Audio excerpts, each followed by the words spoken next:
Hello बच्चों, देखिए यहाँ पे क्वेश्चन दिया गया है। क्वेश्चन आपसे बोल रहा है when two volume of substance are mix together the specific gravity of mixture is 4। आपके पास मिक्सचर है, मिक्सचर का स्पेसिफिक ग्रेविटी दिया गया है कितना 4।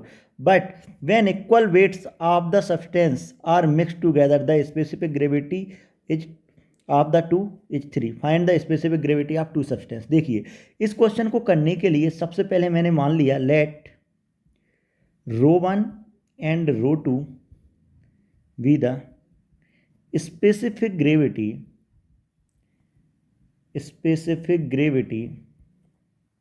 of two liquids। मैंने पहले मान लिया कि ρ1 ρ2 आपके पास दो लिक्विड्स का क्या है, स्पेसिफिक ग्रेविटी है। क्लियर। व्हेन इक्वल वॉल्यूम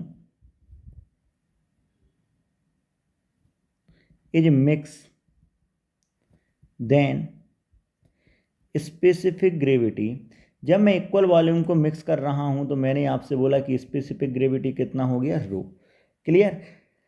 अब देखिए जब दो इक्वल वॉल्यूम को मिक्स कर रहा हूं तो मैं जानता हूं जैसे ही मैंने इक्वल वॉल्यूम को मिक्स किया तो ये कितना हो जाएगा, देखना V plus V into rho equal to V times of ρ1 plus V times of ρ2। Clear है। अब देखिए जरा इसको क्या लिख सकता हूँ, 2V rho equal to V ρ1 plus V ρ2। भी हो गया कैंसिल, तो मेरे पास रो इक्वल टू आ गया रो इक्वल टू मेरे पास आ गया ρ1 प्लस ρ2/2 जब मैंने इक्वल वॉल्यूम को मिक्स किया। क्लियर। तो यहाँ से मैं बोल सकता हूँ जो मुझे कितना दिया गया है, 4 दिया गया है, 4 equal to ρ1 plus ρ2/2 that is ρ1 plus ρ2 equal to किसके बराबर आ गया, 8। इसको नाम दिया मैंने इक्वेशन नंबर 1। अब देखिए ये तो हो गया फर्स्ट पार्ट। अब आपसे क्या बोला गया है, when equal masses are added.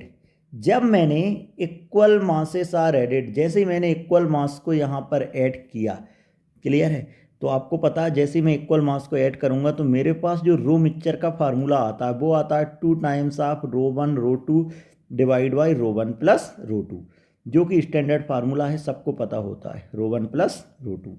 Clear है। अब देखिए इस केस में मेरे पास रो का वैल्यू कितना दिया गया, 3 equal to 2 times of ρ1 into ρ2 by ρ1 plus ρ2।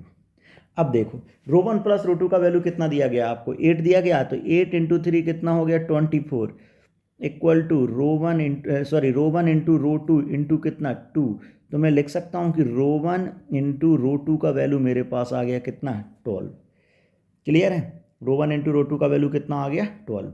तो यहाँ से मैं लिख सकता हूँ कि ρ1 का जो वैल्यू है मेरे पास वो आ गया ρ1 इक्वल टू 12 बाई ρ2। क्लियर। इसको नाम दिया इक्वेशन नंबर 2। अब एक काम करता हूँ, किसी एक इक्वेशन में वैल्यू रख देता हूँ फ्रॉम इक्वेशन 1 एंड इक्वेशन 2 से। मैं लिख सकता हूँ ρ1 का वैल्यू कितना था, 12 बाई ρ2 प्लस ρ2 इक्वल टू 8। तो क्या आ गया, 12 प्लस ρ2 का square equal to 8 times of ρ2।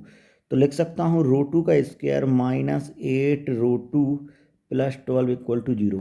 अब 12 का मैं क्या करता हूँ, ऐसा रूट लेता हूँ कि आपके पास प्लस करने पर 8 आ जाए, तो 6 × 2, तो इसको लिख सकता हूँ ρ2 square minus 2 ρ2 minus 6 ρ2 plus 12 equal to कितना, 0। तो जैसे मैंने यहाँ से सॉल्व किया तो ρ2 का दो वैल्यू आ गया, एक आ गया आपके पास 6 और दूसरा आ गया आपके पास या तो 6 आएगा या तो 2 आएगा।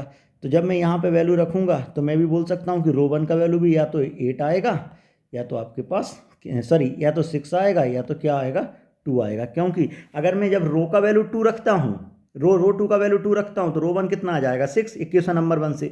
और जब अगर मैं रो2 का वैल्यू 6 रखता हूँ तो ρ1 कितना आ जाएगा, 2।